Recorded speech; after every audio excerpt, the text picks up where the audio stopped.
seluruh saudara-saudari di Indonesia.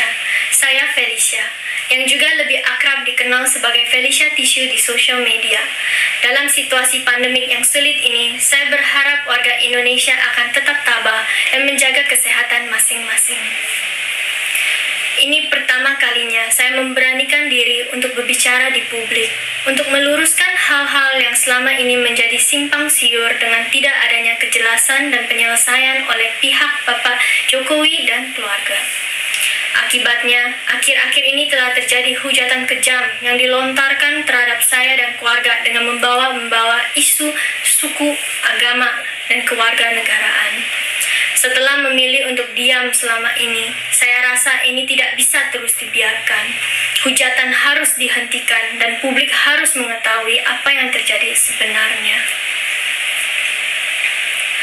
Pada tahun 2016, saya diminta oleh putra bungsu Bapak Jokowi untuk bertemu dengan beliau dan Ibu Iriana, dan juga sempat diperkenalkan kepada keluarga besar beliau. Sejak berjalannya hubungan antara saya dan putra beliau, sudah beberapa kali diundang untuk menghadiri acara keluarga besar beliau, seperti pernikahan Mas Rio dan Mbak Ayang. Dalam acara tersebut, saya disediakan tempat tinggal di kediaman Mas Gibran selaku putra sulung beliau dan Mbak Selvi selaku istrinya. Saat itu saya sempat bertemu juga dengan Bude dan Pak B selaku kakak dan kakak ipar dari keluarga Ibu Iriana. Dengan pihak keluarga saya pun, putra beliau sudah meminta izin kepada orang tua dan nenek saya dan sering bertemu untuk menjalin hubungan yang baik.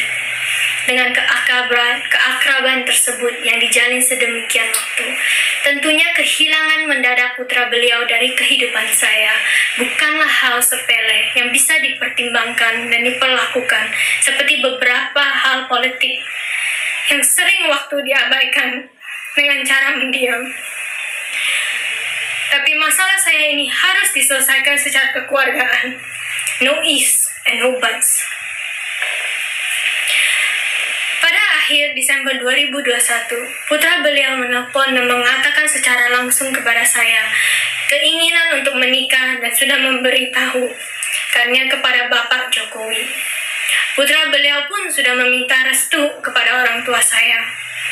2 minggu kemudian, putra beliau menghilang dan memblokir seluruh kontak selular.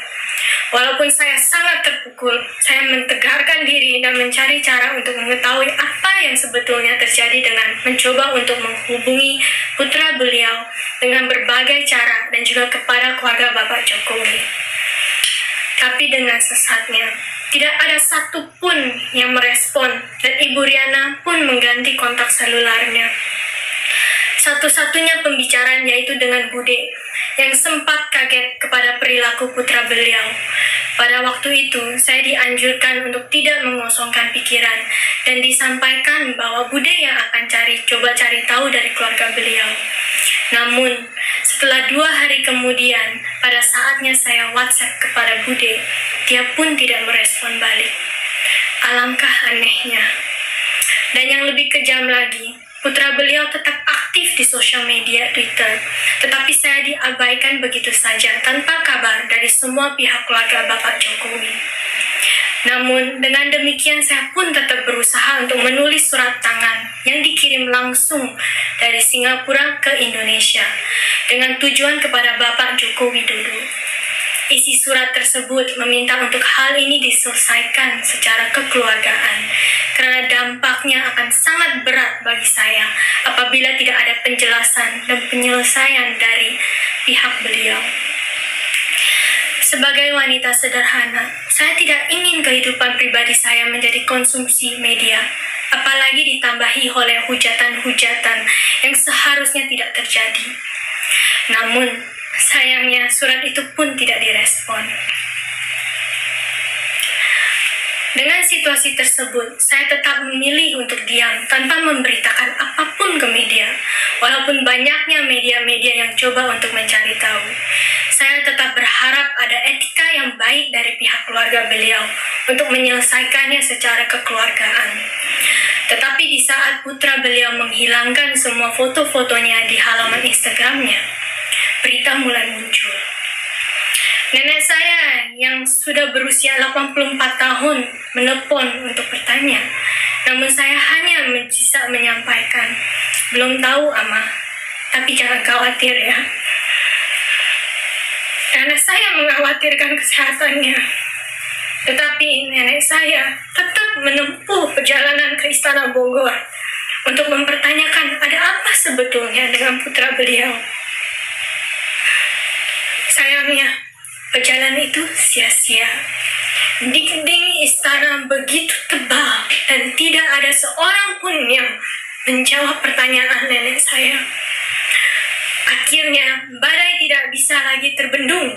Pada tanggal 7 Maret 2021, 2 hari sebelum perayaan ulang tahun saya, saat media online mengungkapkan foto kebersamaan putra beliau dengan sosok wanita yang saya kenal sebagai karyawan perusahaannya. Mulai saat itu, foto-foto mesranya mulai beredar luas di media online, dipertontonkan kepada publik. Disitulah ibu saya merasakan dengan pedihnya bahwa anak putri satu-satunya telah dikhianati oleh putra beliau dengan perilaku kejinya diperbolehkan oleh beliau sendiri dan keluarga.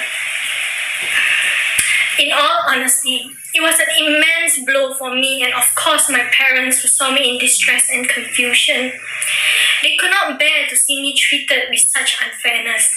Dan makanya ibu saya yang pertama mengutarakannya melalui Instagram pribadinya. Niatnya bukan untuk memperkeruh, tetapi karena tidak ada jalan lain lagi.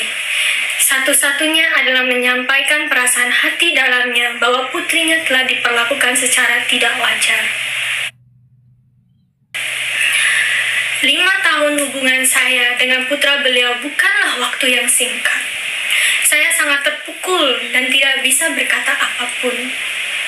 Namun, saya beruntung karena ada ibu dan kakak saya yang mewakili saya, dan keluarga besar yang menguatkan saya.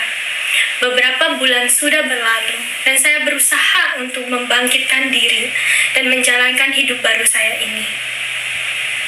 However, under the scrutiny of the public eyes, dan dengan tidak adanya etika baik dari Bapak Jokowi dan keluarga,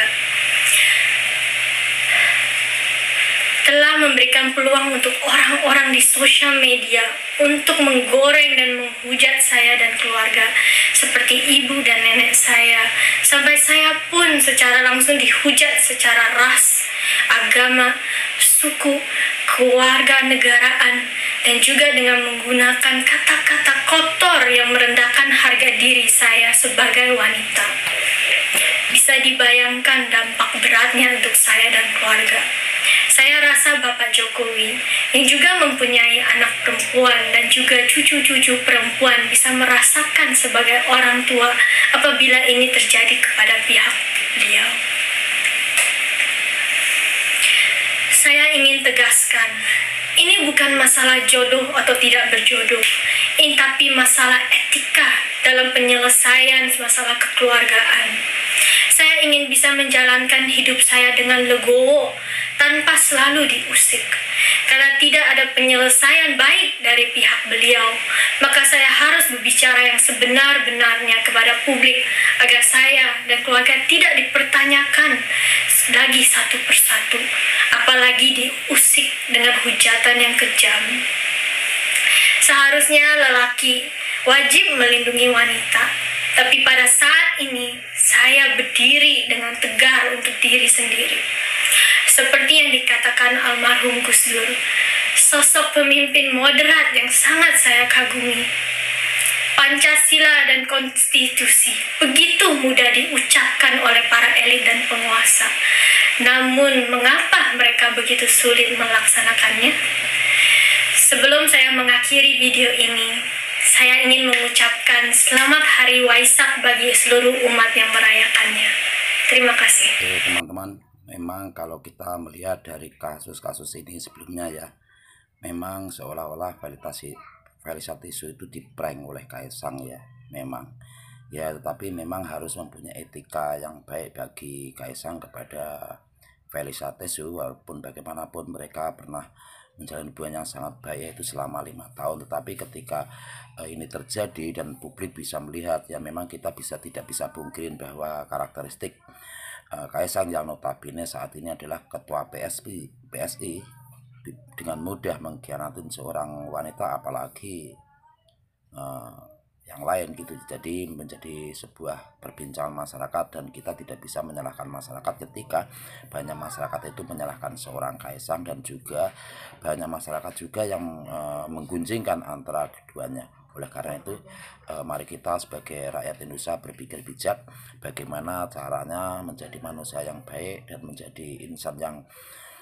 bertanggung jawab di depan publik maupun di depan Tuhan Yang Maha Esa. Cukup sekian dari saya. Assalamualaikum warahmatullahi wabarakatuh. Salam.